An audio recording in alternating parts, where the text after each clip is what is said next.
Hey guys, I'm M4T and I'll be reviewing the Panasonic Lumix G25mm f1.7 lens on this episode of On the Sea.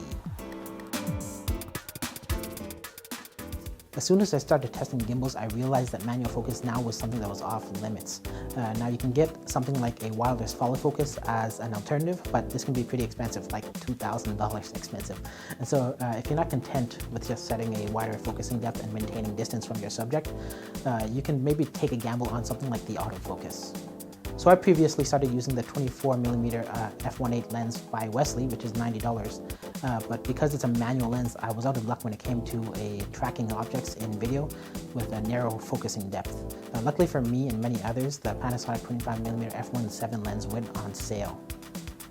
So I bought the 25mm f1.7 lens at B&H for $150. It's considered one of the gateway lenses in getting people to purchase more expensive interchangeable lenses. In the box you get a rear lens cover, a lens cap, a lens hood, and another odd lens ring which seems to be entirely cosmetic. I admit the ring saves the appearance of the lens when the lens hood is not in use, but it can also be a bit high maintenance to carry around. I'd rather just carry around the lens hood and reverse it when I don't need it.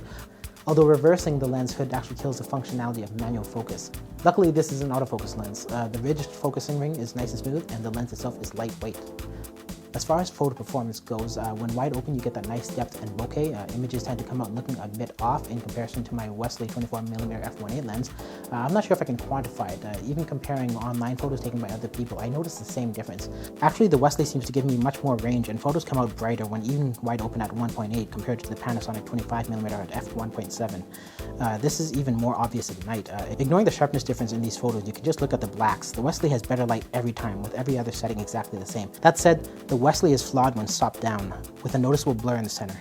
I don't know if this is a flaw that's always been there or if it came to be through use, but it's a pleasure to use the Panasonic lens on a bright day and be able to have a very large focusing depth. Shooting in JPEG seems to cause image profiles to be applied, which I'm not really comfortable with. I'd much rather work on the RAW and process it myself, though I suppose there is some correction to vignetting being done that other people might not want to bother with. So while I have a preference for the Wesley lens and its unique characteristics, I really do think that the stereo look of the Panasonic lens photos are actually probably more appropriate for product shots and using for something that you might want to Photoshop later. So while it may not be a fun lens, it's a very capable lens. And some might argue that the characteristics are actually flaws and that this is actually the superior lens. In the video performance, having autofocus is nice. When you have the camera on a human subject with a narrow depth, having any autofocus is good enough considering how far away you'll be standing with the camera at 25mm, which is a 50mm full frame equivalent. In the sweet spot around f5.6, I actually don't really find it to be that much of an improvement compared to the Wesley. It may be counterintuitive to use autofocus in some situations because you might already have focus on the subject and it starts seeking away from them. A bonus with the Panasonic lens is that you can use it with the G7 app, which allows you to set focus with your finger.